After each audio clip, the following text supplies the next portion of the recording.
It's June 2023 in the day of our good Lord and Savior Jesus Christ. And all over the interweb, there's a stirring with hashtags like go woke, go broke, or boycott this and boycott that. And we live in an age where people are feeling very, very much empowered with their money, and they have decided that no more. They are not going to spend on products that they don't believe align with their values. Let's just call it values. Let's not say the P word, politics. Well, now, a lot of people are saying that this boycott is going to show the movie studios and the shopping centers and the beer companies that people are no longer willing to take this kind of programming that's being thrown their way, as they call it. Now, if you read my paper that I wrote years ago, you would know if you Google this that in my series called Night Game, I talk about the opposite of Night Game, which is day game. But day game is not DAY game, it's DEI game.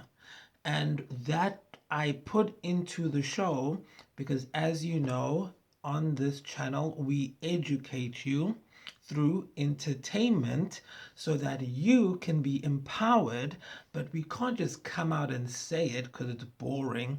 So we layer all the knowledge in narrative work so that you can laugh and cry and feel bad and relate to the characters while actually learning something useful. We don't do fart jokes over here, okay?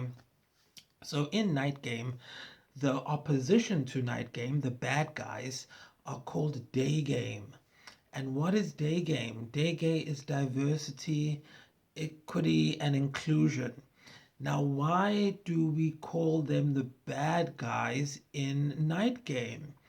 Well, they're the bad guys because they believe that regardless of what the context is, their agenda needs to take center stage. So if you're in an art context, they don't care. They would bastardize the art so that they can put their agenda in there. That's called day game. Go look it up.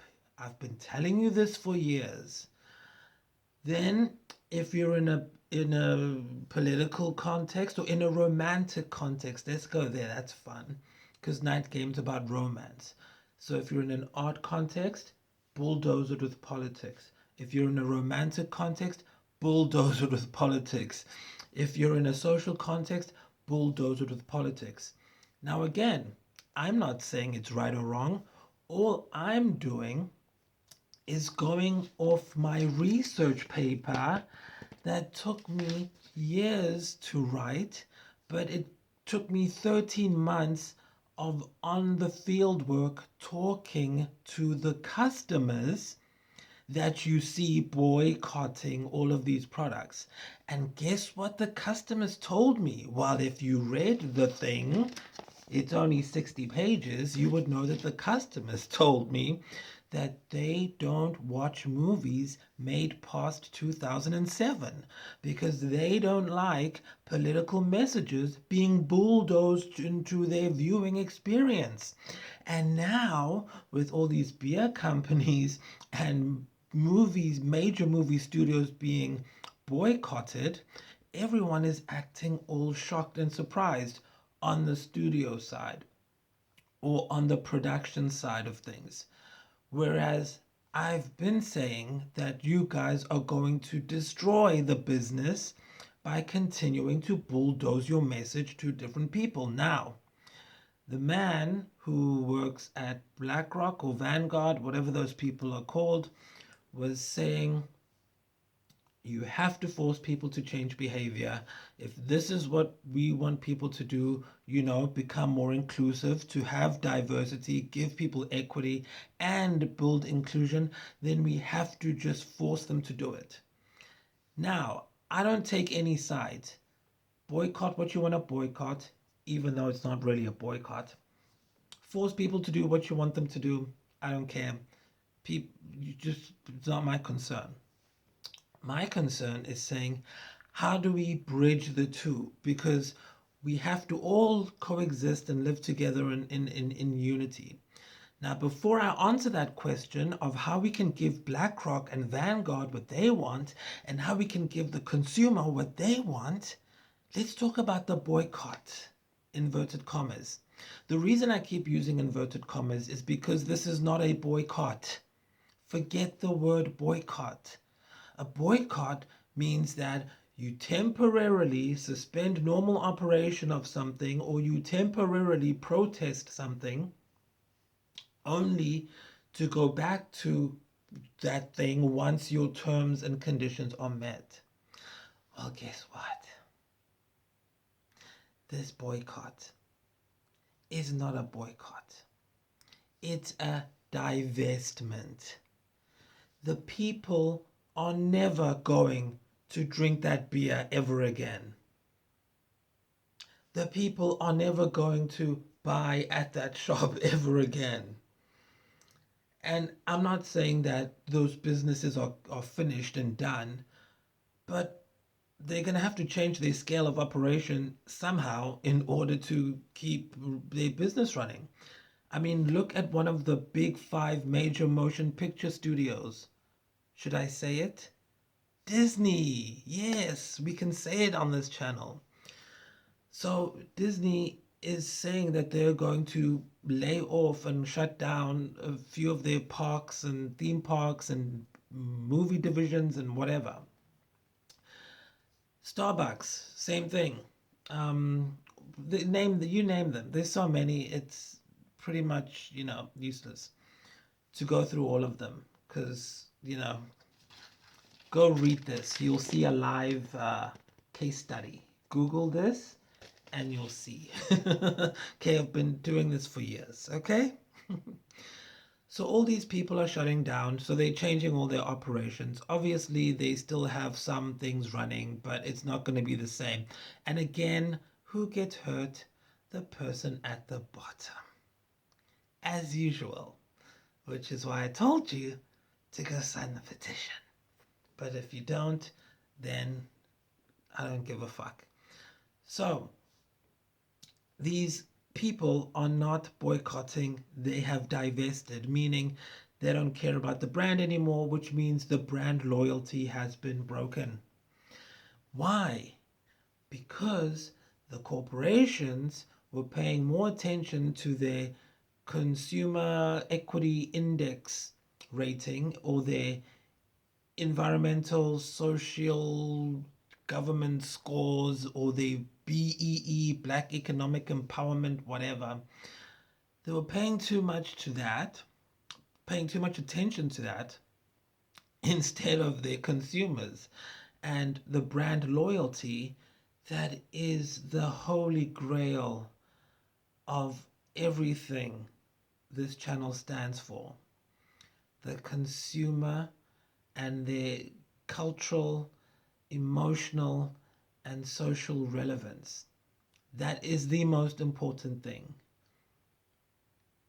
But these companies needed money, right? And just like you, when you need money, you end up doing silly things like selling pictures of your feet to 65-year-old men, which I had to do once.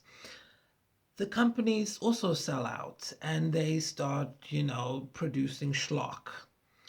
And you have what happened now, which is people divesting from the brand. Now, people will obviously still consume those beverages, whatever, but it will never be in the same quantity ever again. And that is why, if you read my research from 5 million years ago, I talk about the need for corporations to create synthetic personalities based off of the psychographics of their consumers and then use that synthetic personality to map a transmedia narrative to guide the audience to a diverse, equitable, and inclusive environment. You don't just drop a bomb on people. You don't put some person's face on the back of a can designed for beer drinkers who are all American. That's Bud Light. It's Bud Light, for God's sake. I'm in South Africa, and even I know Bud Light should not have done what they did. Admittedly, first I thought, okay, this is stunt casting. They just put this person on the can so that they could get attention and whatever. But then when I saw the video of the marketing person behind it, I almost died. Okay.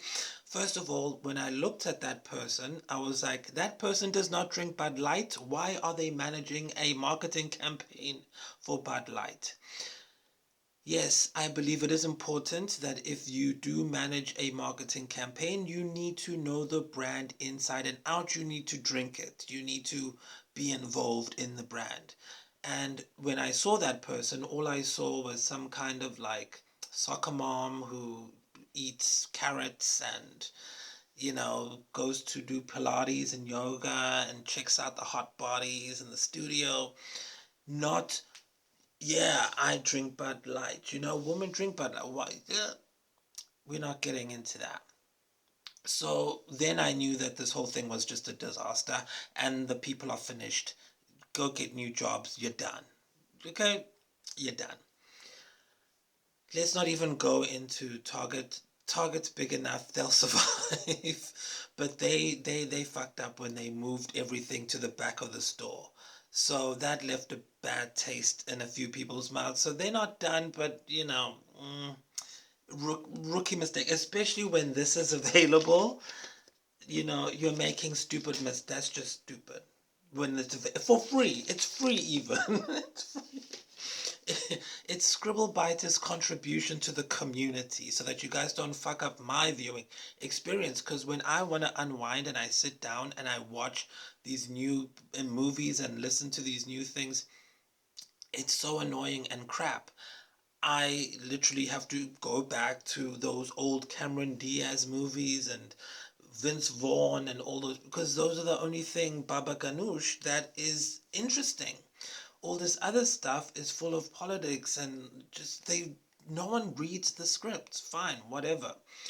You want to fit more people in. Well, use synthetic personality theory so that you can guide people to the desired outcome you want. It doesn't matter what story you want to tell, and that's why I don't take sides in this issue. The only thing that matters is how you tell the story, and you change how you tell the story for different audiences based on their consumer profile. Now, this channel, Scribblebytes, is not for everyone. This channel is for what I call mavericks. Mavericks are a small niche audience of people. Usually it's 1 in 10 people are mavericks. They do not follow the mainstream crowd. They're in a group. The only way you will notice them is that they are the different one in the group. So if you have 10 cheerleaders, the one cheerleader who's also goth, that's the one who's watching my show. If you have 10 soccer moms, the one soccer mom out of the 10 who's also into stripping or, pole dancing classes or whatever. That's a bit basic now though, so let's not say pole dancing. That's like so 2010. But you have 10 soccer moms and the one who's into African dancing. That's the one who would be watching. And so I know that, and that's who I'm speaking to. All the other 9 people, they don't factor into what we're doing here. They don't even watch. They click. They wouldn't even, they shouldn't click because the channel is designed for them to not click. And why? Why do I do that? You might ask. Well, because according to the research now coming on the business side, the only important, well, not the only important thing, but something that Bud and Target needed to factor into their little experiment into day game, the thing that matters most now is viewer retention. It doesn't matter how many subscribers you have or how much engagement you have. That's a lie. People like, you need people to comment, blah, blah, blah, blah. Blah, blah, blah, blah, blah, blah. You don't need publicity in that. No. The only thing that matters is viewer retention. And I have amazing viewer retention. I might have one view or two views, but those people are watching everything from beginning to end. Sometimes, like on YouTube Shorts, people are watching things on average 10 times. One person watching it over and over and over. That's what I'm after, because I'm after that brand loyalty that I'm not going to shit away by putting people who do not fit the brand on the back of my cans. My cans. Or cans. Earphones. So, see, my people got that. The other 9 people did not get any of that. So, with retention, how do I know, or why is retention important? And what are the examples in the world that are using my model or using a similar model? Fine. So, first question, why retention? Retention is important because, as I said in my freaking document, the business world, the BlackRocks, the Vanguards, we as artists, we need them because they have the money. They have the budget that we need to create the content. We cannot do the old form of advertising because our age group and younger do not respond to advertising. So we need retention in order to do product integration in the show. Product placement is what you guys know it as. But I do transmedia narratives. Why? Because we need transmedia narratives for product integration. And you need to do it in a way that the viewer doesn't know it's happening.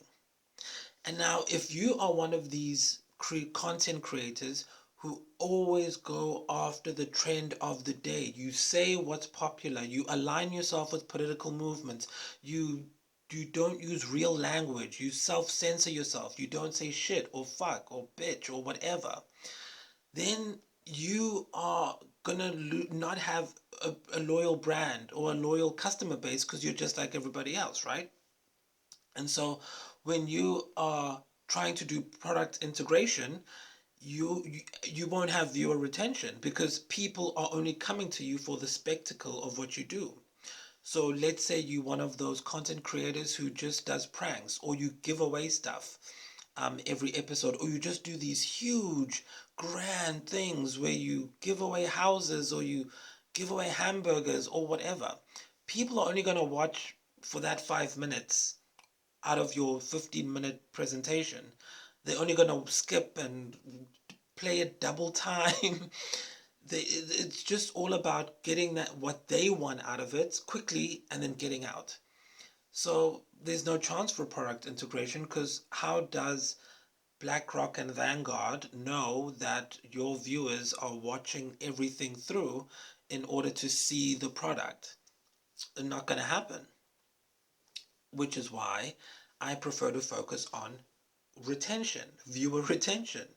If I have one person watching everything all the way through and people watching things over and over and over again, then I know that the brand or the product being marketed in my presentation is being seen.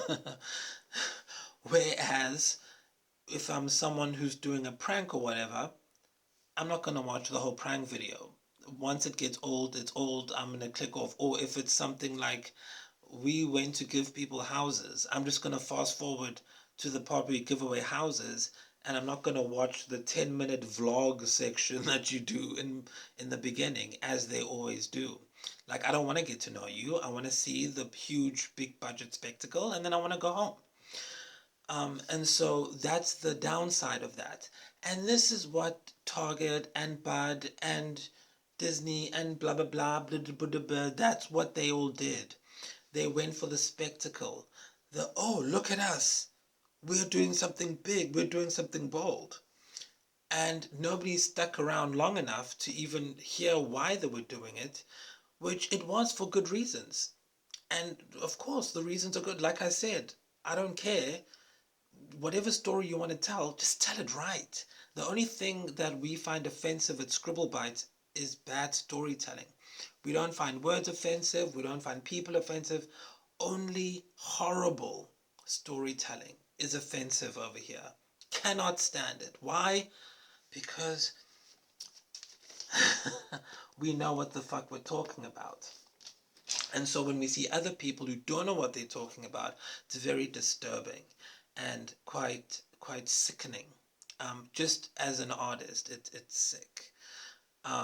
It's disrespectful. And that's why we have Scribs 25, which is meant to separate real artists from these jokers out here. But so now we know why retention is important and what it's for and why we use it.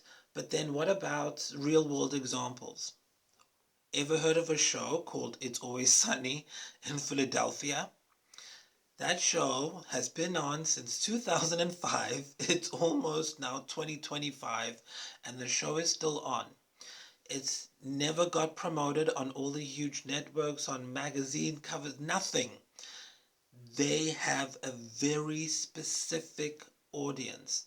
And Rob McElhenney, the show creator, along with Glenn Howerton and Charlie Day, they were talking in their podcast about how their viewer retention back in the day was something like 100%, but they only had like 75 people watching. I know it's an exaggeration, but just think of 75 out of 100. Or out of 1,000, because it was very low numbers. But they kept coming back because people were watching all the way through and not just getting, the buzz of the week or looking for water cooler, red lorry, yellow lorry, red leather, yellow leather. They weren't just looking for water cooler moments like you would with your other favorite shows. This was a show where you had big, huge brand loyalty, and they never once deviated from that, even in the way they filmed their show, their cameras. They were always cognizant that they have to keep that same low quality look, even though they were getting richer and richer and richer and richer. And that's the difference between people who know what they're doing and people who are trying to be fancy and to play day game. And that's that's why this channel always talks about night game and day game. It's all an allegory. You need to think when you come here. You can't come here and be a passive viewer or you'll get eaten alive. You need to use your brain. Yes, Night Game is a game, an actual game that you play, but it's also an allegory for reality, because that's what we do here. That's our unique selling point. We give you education wrapped in entertainment. Why? To empower you. Is that so hard? Apparently, because all these other major companies are fucking it up. So, for just $0, you too can learn all of these tricks of the trade and go read the fucking document. So yes, this whole boycott thing has been hilarious because people are still calling it a boycott. It's not a boycott, it's a continuation of the divestment people have taken from legacy media, mainstream. I mean, I'm not even going to go into the recent BBC interview that was done on Andrew Tate and how ridiculous, tone deaf that whole affair was. And again, when you look at the comments in the videos, everyone is taking Andrew's side because the legacy media is not thinking, is not using the principles of the new media landscape. Nobody cares about authority anymore. Just because you're the biggest guy in the room doesn't mean people care or want to listen to you. And yes, you can force your message down people's throats, but it's just going to make it that much harder for the people at the bottom to like you. Because I know for a fact all those employees who got spat on or shouted at or had to clean up the mess of all the rampage going on in the stores, all of those workers, they are voters, they are people, they have opinions. And all the people who are no longer able to work because of this beer thing, and no one is buying the beer, and the distribution companies are shutting down and 10 billion in losses, all those people who lost their jobs, they are normal people too, and they're all becoming radicalized in their opinions. And so that's not good for you, big business, the Vanguards and the whoever, and the BlackRocks. So what I'm saying is, let's make a smarter decision. We need diversity, equity, and inclusion. Of course. We'd be fools and liars if we said we didn't. Why do we need it? Because the big bosses said we need it, and we need the big bosses, right? It's not going to change, not in our lifetime, so get over it. Secondly, we need to make art. We need to make content that appeals to the target audience. We don't want to turn people off. We want to give people what they want. That's the mandate. And so by using synthetic personalities, as I've outlined, then you're able to drive a narrative forward instead of having it be at loggerheads. And obviously politicians love it because then they get to come in and save the day. But we need to think beyond that, because we want to leave a legacy for all of the people coming after us. We don't want to leave a hellscape for them. And even though we might not reap those benefits, when I read like Lewis Carroll, I'm just amazed at how he grew up in such a restrictive time, but his work is so, so relevant even today. And it's relevant on a personal level because we can all, identify on some level with Alice in Wonderland. Lewis Carroll wrote the what you know as Alice in Wonderland. And that story is about going deep within yourself and problem solving, getting courage to be who you are and face the world. That's what that story is about. And so, even though it's such an old story, it still has so much relevance today. And that's the purpose of art. Not to make statements and drive this and sell that. No, no, guys. It's so that people hundreds of years later can look back at the art and go, I identify with that. And there, in that way, you identify with humanity as a whole. But if you look at it from what people are doing today, I mean, me being a black man and feeling like I can identify with the white girl Alice in Wonderland, oh, I'd get hung up and tarred and feathered today.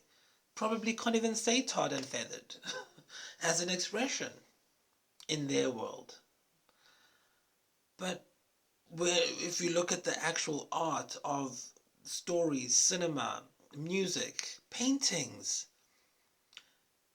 it lasts throughout the centuries, and that's the point. And so what I'm saying is, for the corporations, fine, get your message across. But customers need to come first. And artists know how to reach customers. So we need to upgrade that artistry so that we are able to all get what we want. Now, if I was just to close, if I was doing the bud whatever marketing, I would have done a good stunt cost fine, but I would have subverted the trope. So we're doing Bud Light. You use the subverting a trope thing, and you don't be so heavy-handed with it. So I might have, just off the top of my head, I might have done something um, with a popular person, probably Channing Tatum. Everybody loves him, and he's super masculine, but he's also kind of freaky. I would have done something with him, and maybe, no, definitely would not have been able to use Dylan. You use Channing Tatum, you do a very vague reference to Brokeback Mountain. Can't do anything on the nose. Can't do anything obvious. And definitely, as a semiotics professional, I would not have used an overt um, rainbow flag on any of the marketing. Now, the reason I'm kind of stuttering is because I am self-censoring, because I know that more than my normal viewers will be seeing this. But again, I'm thinking of the customer first. And that's why I say we have to take this emotion and politics out of the art. Because today, in 2023, that's how I would do it. But of course, in 2053, you can have Dylan Mulvaney on the back of a can and no one's going to care. We want to get to that, or BlackRock wants us to get to that. And so, great. Here's how we get there. I'm a pragmatist. Where you want to go, here's the best way, to most efficient way to get there. I don't care why you want to go there, what you want to do once you get there, but this is how you get there, because I'll be dead by the time you get there, so I don't care.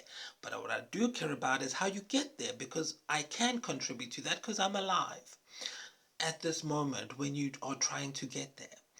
So yes, Dylan Mulvaney, put it on the back of a can in 100 years time or 50 years time.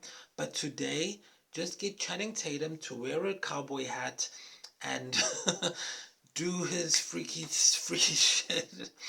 And he appeals to a broad spectrum, is what I'm trying to say. And you can, and then maybe in 10 years you can push a little bit more and more. I mean, if us black people in South Africa could suffer through apartheid for over 300 years, 48 years officially, you guys can wait 50 to 100 years to get your Dylan Mulvaney on the back of a can. Okay, have some respect for Saturn, or the process of time. Father Time takes time to work. Um, and then as for Target and their fiasco, they could have done something um, gradual, but they went full on. They went What is wrong with these people? You go gradual. You go gradual. This is a big box store that is basically it's an everyman store, right? That's the archetype of Target. It's everyman goes there. And so you need to introduce it in things for parents, maybe. So things that are made for parents, so that you don't have to put like 18 and over on stuff. So for example, like t-shirts for parents, or beer can holders for the parents. And then obviously, as that's in the house, the kids are going to see blah, blah, blah, and get indoctrinated if that's what y'all want to do, whatever. And so, or feel more free and alive, and feel they can identify and be included in society, however you want to put it. And then everyone is happy. So, what I want to end this finally, of this tirade off with, is psychographics. You need to, if you take anything away from this, it's audience retention and psychographics and transmedia narratives. And transmedia narratives have nothing to do with what you think they have to do with. If you're not in my audience group, but if you're my audience group, then you know what I'm talking about. Okay, so those are the three things you need to remember. And don't worry about the numbers, worry about retention. Don't worry about the politics, worry about your customer, your viewer, your target audience only. And then, third of all, it's all about transmedia.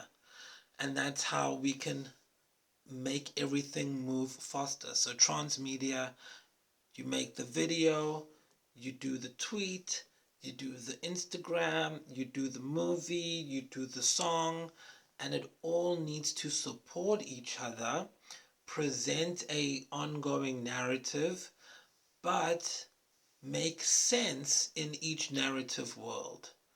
So if you are a beer, an all-American beer, you're not going to do what Bud Light did, because that's insane. You're going to stick to the brand narrative. Bye.